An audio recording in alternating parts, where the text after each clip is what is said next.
on 5, 16, 19, 21, 30, 3 and 10. Check results. You remember? Still got the iPhone. Still got the earphone mic. Not ideal. Should be. Should get the new one. And by tomorrow. Wait, what is it today? I'm all over the shop. 202 Pod a day, Doctor Away.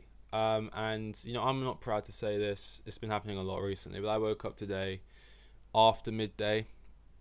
I did, but I kind of like it. I really enjoy, because I'm not addicted to like Twitter in the way some people are, where it's like they follow a bunch of people to a point where you can effectively scroll for so long and still not have seen everything. And if you do, just constantly be refreshing. But I like to see stuff when there's stuff to see, And let's say I follow like 100 different things, like related to football or films or whatever. And especially now, like pre-season stuff, there's stuff you want to see. And like, I know this is a lame reason to live your life unhealthily by like sleeping late to wake up late or whatever.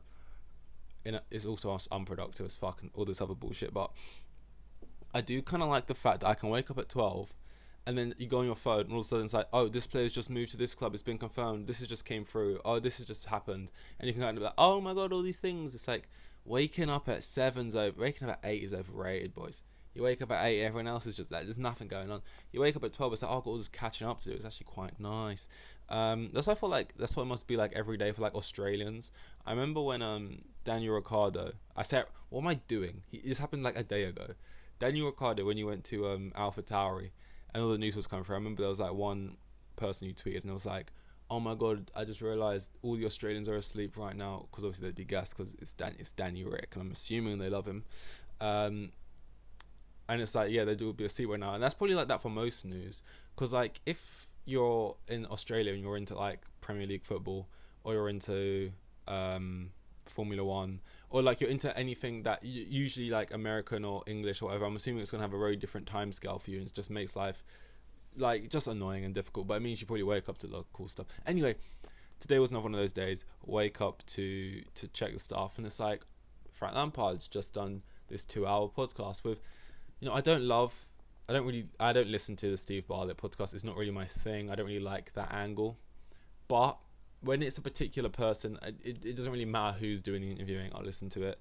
I've spoken about Steve Bartlett before. It's not that he does a bad job. It's just not for me. Like, even down to the set, like the way it's shot, like this very cold, like, I'm a CEO aesthetic, and like they got this stone table and these really uncomfortable chairs that you got to sit in for like 2 hours, and I sit across from him and I ask the hard-hitting questions and I'll get to the truth, and I'm only going to do this if I get to ask these things. And it's like, I don't always love that narrative, but hey, it works. And he gets some good people on. He's got Lampard on. I'm like, you know what? I want to hear that. I want to hear what he's got to say. And to be honest, it was all right. There were some good nuggets in there, but I think, and this isn't down to him, it's just people with different interests. I'm not saying he didn't ask good questions. They just weren't questions to my particular taste that I wanted to know. I wanted to know more to do with players. He was asking more about club stuff, and I wanted to know more about player stuff. But it was all right. It was all good. Then there was that Dele Alli on the same day, another insight into football or players, more specifically, more unfortunate, let's say. Or well, I guess the pod wasn't really, I guess the interview wasn't unfortunate, but just the circumstances on the overlap with Gary Neville, where he was kind of just talking about giving context to him for like the last 4 years, 5 years, whatever, was going through all of that stuff, just like unloading it. And it's kind of been one of those things where like everyone's kind of known like, oh, there must be something, like there must be a reason, but at the same time we're like, no, there is no. Like, it was one of these things where whenever anyone would criticize him, they would say, oh, he's doing bad. And this is from like YouTube level people, or like ex-pros, or just straight up pundits, whoever it is, right? Whenever that was, so let's just say that even like Graham Souness, Roy Keane level people, right? They would say, there must be a reason. The drop-off is so insane. There must be something going on behind the scenes. But then in the same breath, they'd go, but at the same time, it's probably just too much too soon, lazy, and things like that. And obviously hindsight is a crazy thing, and like you just know more now and things like that. But like, and it doesn't now necessarily mean that any player who was doing really well and now isn't doing really well. you can't criticize them because there must be something going on. Like players can also just fall off. I know Sancho went away to somewhere for like a long period of time. It's like, what's he doing? Is like he getting his head straight somewhere? And he's another one people think there's been a drop off, but like, again, that's like, well, he switched leagues, so, and there could be other things going on, and it couldn't, like, it might be something, but not the same level. Like things aren't the same. This is a unique scenario, or maybe not so unique. Maybe, well, actually, he alludes to some of the things quite common, maybe, but a lot of people just don't talk about it, maybe in that way. And I think it's just inevitable. You're going to get more stuff of this come out. I think it's important as well to do it in like an interview style and podcast, open conversation, talking, where it's like you can just get your points across, and doing it with the right kind of people. The sleeping tablets thing, he said like a lot of people do that. He said he was like addicted to sleeping tablets because the clubs will give them to you, prescribe them to you to like help you sleep before a game and stuff, but they'll give you like one, and he was like knocking them back throughout the day. Obviously a lot of like childhood trauma type of things, and that's like another thing. It's like when it with Dele Alli more than a lot of other players as well, it's like we didn't know the details, but we knew like he had like not a good upbringing. Like we did know that already, and that's not hard information to find out. Like for example, when the Spurs documentary came out, All or Nothing, and Mourinho's having that conversation. In that conversation, Mourinho says to him, "I'm not trying to be your dad because you have your dad. I'm not trying to be your uncle because you have your uncle. I'm not trying to be your brother because you have your." And then, as soon as that episode came out, everyone on Twitter was like, "Oh, cringe," when Mourinho says that I'm not trying to be your dad because you have your dad line. Oh, that's cringe. Does he know? Like, Mourinho's dad. Well, he doesn't because his dad's like off missing somewhere in Africa or whatever. So like, if just the average people on Twitter know this, then people know this. Like people have seen that time when his mum came out and said whatever. I can't remember. It was a while ago now. And like people know he changed his name on the back of the shirt, and people know that his family obviously isn't his blood family. Like these aren't things you need to be a detective to know. It's just like things that are just apparent and obvious. We don't know the details of that, but like that there is something there. Like you don't know like to what extent or whatever, but there's like something. There's reasoning. So like, and that's the thing. Like, I think as a pundit, right? When there's all this information, and this is information you could Google, find out very, very easily. I know because I Googled it. Dele Alli, definitely one of my favourite players. When he was like hot shit, I just liked the way he would like glide across the pitch, the style, the carefree kind of play. Definitely one of my favorite players. Like he was in my FPL so many times when he just didn't warrant it, because I'm the type of FPL player, I'm just too biased. Like I'll put people in who I want to do well, just the sheer belief that if I will, it'll happen. And like even at Besiktas, even up till like very recently, like still now, like when he got like a goal after like 20 games or something, I was still like they're like, come on. Like when he went to Everton under Lampard, I was like hoping he did well. I was watching Everton games, like hoping, especially under Lampard, that he would do well. And I think he was quite crucial actually in that Crystal Palace game when they stayed up. Obviously it's hard to like want him to do well at Spurs, but like I appreciate he was amazing. Obviously England as well scores that great goal against France. Like I'd put him up there. Like, and I have like really rogue favorite players anyway. My favorite players are never like Messi, Ronaldo type things. Like my favorite player, I've said it so many times, but it's Raheem Sterling. You know what I mean? And he was like a City player, so it's just very random when it comes to my favorite player. And yeah, like, so I would Google things, not because I was trying to find out if there's a reason to why his form dropped off. I think I just Googled it out of curiosity, I think, because I noticed certain things. I was just curious because I liked the player. So it's like, as a pundit or someone, right, this is just information that should be handed to you. You should know that these are just base level things. So I would say, like, not that you should criticize someone for criticizing a player's performances when they've got no context. They have no reason not to know. Like, obviously that'd be unfair. I'm not saying that. But there is like a small percent where it's like, you are like the professionals, like you are the guys getting paid the big bucks to sit on Sky Sports with the suits.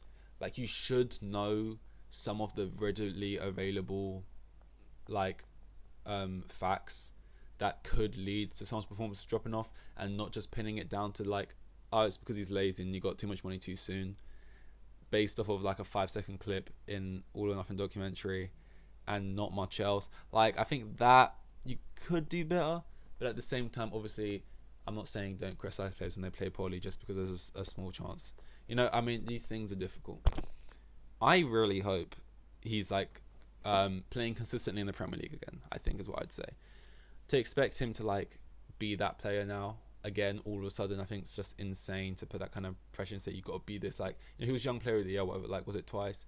He was like, compared to Frank Lampard, and honestly, as a Chelsea fan, like, rightfully so with the numbers he was doing, and you might say, okay, it wasn't for a long enough time, but for, like, he had way more like goal involvements for his age than like any English midfielder, I think. Like, he was insane. To expect him to get back to that level was like, yeah, that's kind of crazy. But I just want him to honestly, like, there's a chance he never gets back to any level, and he kind of, it's like a Jack Wilshere thing. It kind of just peters out and that's fine, and he goes into like coaching with the youth at Tottenham or something, or he goes into like punditry somewhere, or he just chills, you know. But I hope he gets back on track at Everton, even if it's only ever just his level now is just Everton, and just like, even if it's not back in the England team ever, even if it's never just like a top 6 side, even if it's just staying at Everton, but being good enough to stay there now, and he shows something to Daesh, and like he's just consistently playing for Everton, that'd be enough. That, like, I just want to see him sort of back to consistent football, because like I said, he was one of my favourite players of, you know, which I know is like, that sounds insane even for when he was playing well. It sounds insane that you'd say like a 21-year-old Tottenham player was one of your favourite players based off of like 2 seasons, but you know, I can't help it. I just sort of have that. Like, my favourite players, like Loftus-Cheek, that was another one, just because of a very specific style of play. That was similar to Yaya Toure when he was playing well, and just sort of this. And I'm not comparing Loftus-Cheek to Yaya Toure. Oh my god, that's one of the things I absolutely hate, when someone's got a similar characteristic to another player and they're playing well for a bit, and you're like, oh, he's actually got something. That's not saying, oh my god, he's the next this, or he is as good as him. Or, like, people love to like I was just like shitting on the pundits a little bit now, but now I'll back him up a bit. Like, a pundit will say that, and that's just the easy way to like be like, oh, this pundit's shit, you just compared him to Tory. And it's like, no, you could be watching Sunday League football and watch a player and be like, oh, that kid there, number 6, what's his name, Fredericks, yeah, he's decent. He's kind of got he's kind of Yaya Toure-esque in the way he sort of carries the ball forward. We're watching Sunday League football. Obviously, we're not saying he's Yaya, but like, you know what I mean? You could say at any level is anyway. But yeah, I just had to clarify that. Loftus-Cheek. Who else? I mean, Mason Mount was getting into those books, I can't lie, but he left for United, so that completely ruined anything like that. Honestly, probably by the time Reece James is done with his career, Reece James is probably someone who should be way higher in my books for me, but for some reason he's just not yet. Like, I love Reece James. Reece James is like one of our best players, and honestly, like, the difference between us with or without him is insane, especially when he's playing at right back. And I love Reece James. He's like, I never want us to sell him. But for some reason, he's never been a player that just jumps out as one of my favourites. I think it's just because he's a defender, and I'm more interested in like midfielders, attackers, and stuff. But who else would I put up there? Sort of favourite players. Also, I think Dele Alli was a bit of a meme, because people used to say, like, used to call me Dele Alli. Not because I was good at football, played anything like him. I don't even look like him, in my opinion. But people said I did. When we would like play at the park, everyone would just get called names of footballers they rate. Oh my god, everyone would just get called footballers that they vaguely looked like. So we had Di Maria, Rooney. That's always an easy one. Was there anyone else there? Iwobi. You know, so we just called each other players like, and these are just people you just meet at the park that like they weren't like people we necessarily knew, but then you just kind of play them over the summer, never see them again type thing. The good old days, you know. But yeah, that's what I've got to say on that. The Dele Alli thing, this Frank Lampard thing. And it was a day for football in media, and I don't think it's done yet. You know, remember when Gary Neville, no, Lineker, which by the way, this was fucking weird. Like, I don't know why he tweeted this or something. He was like, "There's two." This was around the World Cup. He was like, "I know of two footballers in the Premier League who are gay, and I'm not gonna say who they are, but I know it was almost like a threat. And he was like, I hope they come out before the World Cup or something. And he said they're first team players or something like that. And there's all these rumors.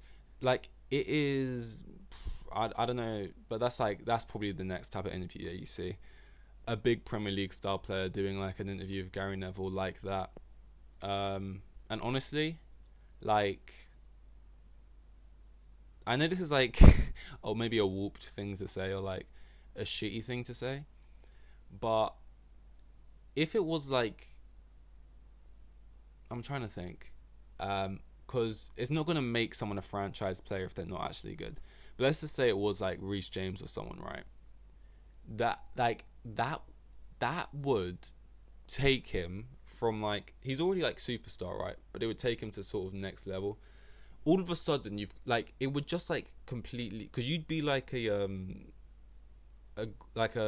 ceiling break. What's the word? You'd be like a trailblazer or something. You'd be like a history maker type thing. It'd be like a big deal. Everyone would be talking about it. Everyone would be like, "Oh, I'm so proud of you. Love hot, love lot, love hot." It'd be like a whole thing.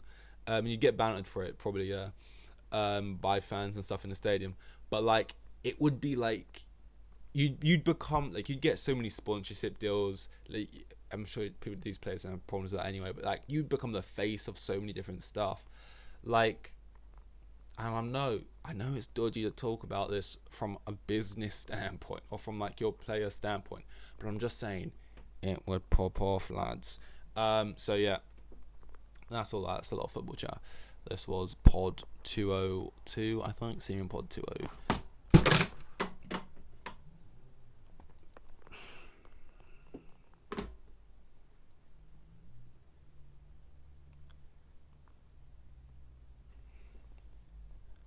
But yeah, this was pod 202, I think. Seeing pod 203. Here with the kids, and they have like 3 kids, and the geezer was probably on like maximum 20 bags a year. Like the most boring bloke you'll ever meet, like euros.